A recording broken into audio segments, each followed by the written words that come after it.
अगर आप job search कर रहे हैं और आपको इंटरव्यूज कॉल नहीं आ रहे हैं और आप यही सोच रहे हैं कि ऐसी क्या चीज़ है जिससे मुझे इंटरव्यू कॉल नहीं आ रहे हैं, तो यहाँ पर मैं कुछ टिप्स और ट्रिक्स आपके साथ शेयर करूँगा, जिसको आप अप्लाई करके फॉलो करके अपने कॉल्स बढ़ा सकते हैं, उसके चांसेस बढ़ा सकते हैं।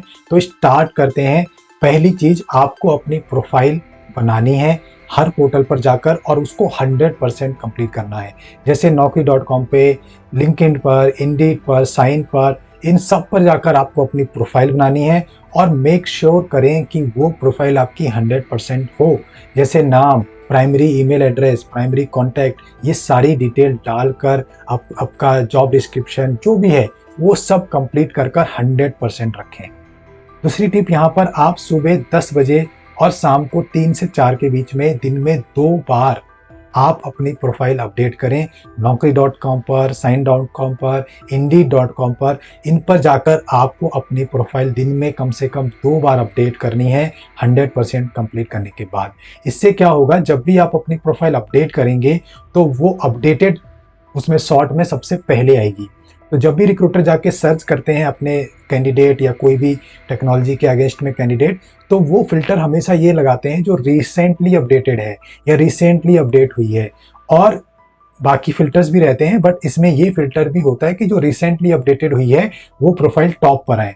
इसलिए आप दिन भर 2 बार तो कम से कम अपडेट कीजिए अपनी प्रोफाइल बैठकर। हो सके तो ज़्यादा भी अगर आपको करनी पड़ जाए तो अपडेट करिए, जिससे कि उसकी विजिबिलिटी बढ़ती है जब वो सर्च करते हैं रिक्रूटर। अपना रिज्यूमे आपको 1 पेज का रखना है, ज़्यादा से ज़्यादा आप 2 पेज का रख सकते हैं, बट ट्राई कीजिए आपका रिज्यूमे 1 पेज का ही हो।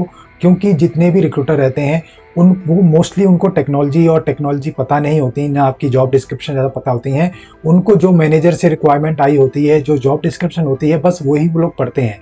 तो वो लोग उसमें जो कीवर्ड होते हैं जैसे जावा, सेलेनियम, बैकएंड, जो भी उनको टेक्नोलॉजी चाहिए प्रोजेक्ट के लिए, बस उनको वही कीवर्ड समझ आते हैं और वही कीवर्ड वो आपके रिज्यूमे में सर्च करते हैं। आजकल एआई ऑटोमेशन टूल्स आ चुके हैं जिसके थ्रू एचआर्स अपनी प्रोफाइल सर्च करते हैं और कैंडिडेट सेलेक्ट करते हैं लिंक्डइन से, naukri.com से। लेकिन वो एक अपने में एक अलग टॉपिक रहेगा कि आजकल ऑटोमेशन कैसे स्टार्ट हो चुका है, टूल्स कैसे सर्च करते हैं कैंडिडेट को लिंक्डइन में जाकर, वो एक अलग डेडिकेटेड वीडियो रहेगा। अगर आपको उस पर एक वीडियो चाहिए तो मुझे ज़रूर कमेंट कर बताइएगा।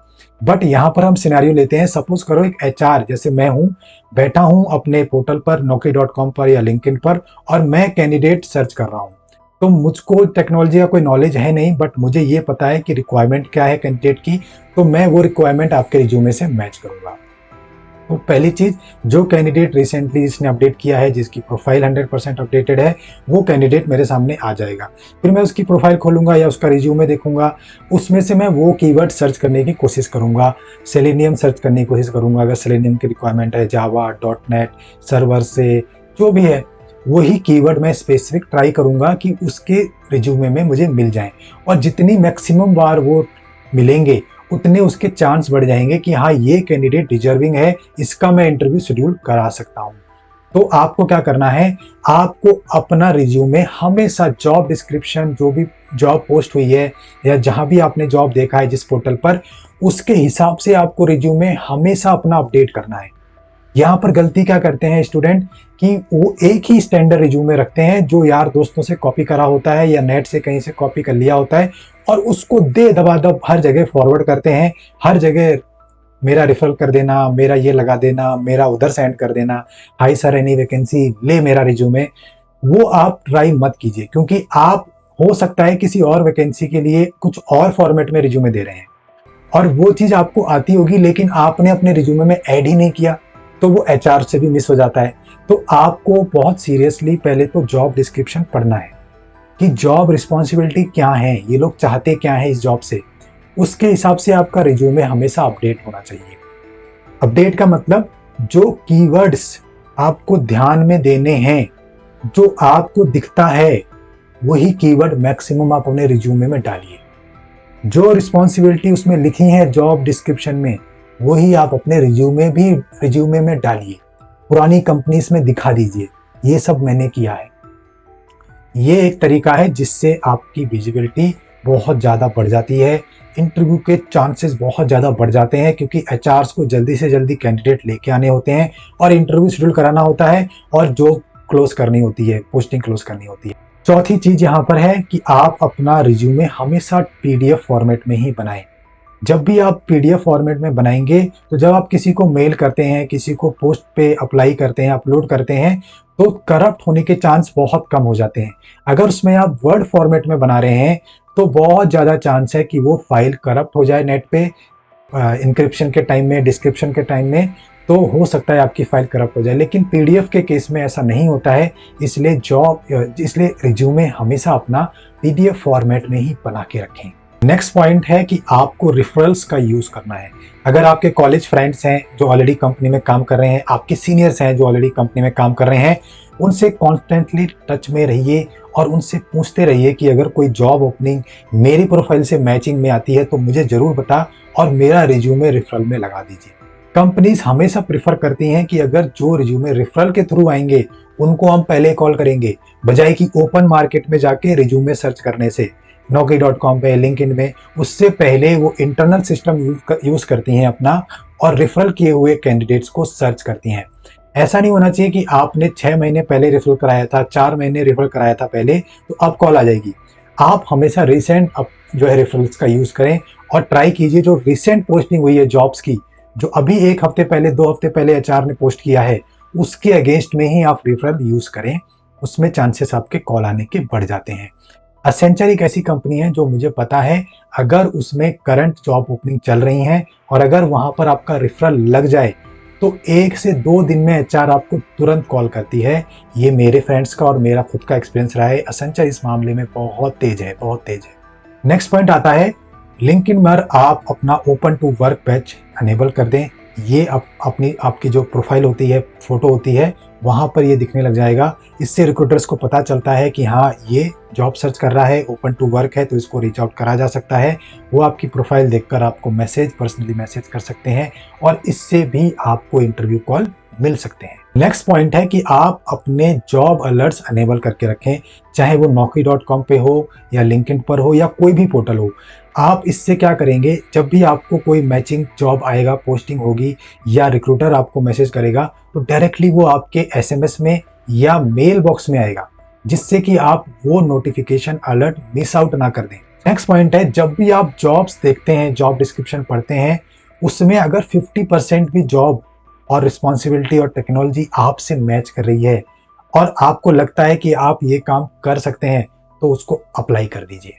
आप ये मत सोचिए कि ये जॉब से रिलेवेंट नहीं है मेरा, या मुझको ये नहीं आता है, या मेरे हिसाब का जॉब नहीं है, उससे फ़र्क नहीं पड़ता।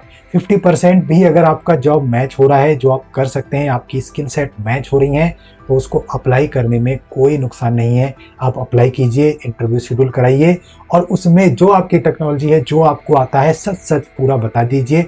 हो सकता है कि वो लोग भी वही स्किल सेट ही ढूंढ रहे हों, उनने जॉब डिस्क्रिप्शन में कुछ ज़्यादा ही लिख दिया था। नेक्स्ट पॉइंट है कि जितनी भी कंपनियां हैं, टॉप आईटी कंपनीज हैं, एमएनसी कंपनीज हैं, उनके पोर्टल्स पर जाकर, आप कैरियर में जाकर जरूर से जरूर जितनी भी जॉब्स हैं उनको सर्च कीजिए और वहां पर भी आप अपना अप्लाई कीजिए। आप अपने साइन अप पेज बनाकर रखिए, साइन इन करके रखिए हर एक पोर्टल पर, और उनके यूजर नेम पासवर्ड एक डायरी में लिख के रखिए। ये यूजर नेम पासवर्ड आपके नेट बैंकिंग वाले नहीं है कि कोई आपके पैसे ले जाएगा। आपको ये इसलिए रखना है क्योंकि टाइम टू टाइम होता क्या है दोस्तों, कि जैसे ही कोई ऐसी एसेंचर पर पोस्टिंग आई या विप्रो में कोई ऐसा जॉब आया, तो जब भी आप अप्लाई करने जाएंगे तो वहां पर फिर से साइन इन या साइन अप पूछेगा, और सिर्फ उसके चक्कर में, लेजी करने के चक्कर में, आलस के चक्कर में आप बोलेंगे कि मैं बाद में कर दूंगा अप्लाई या कल कर दूंगा, इसमें तो बहुत डिटेल्स मांग रहा है। उसके चक्कर में आप वो वहां पर अप्लाई करना भूल जाएंगे। आप सारे अकाउंट्स बना के रखिए अच्छी अच्छी कंपनियों में, सबके पोर्टल्स में। ट्राई कीजिए कि सबके पासवर्ड सेम हो और उनको एक डायरी में लिख के रखिए।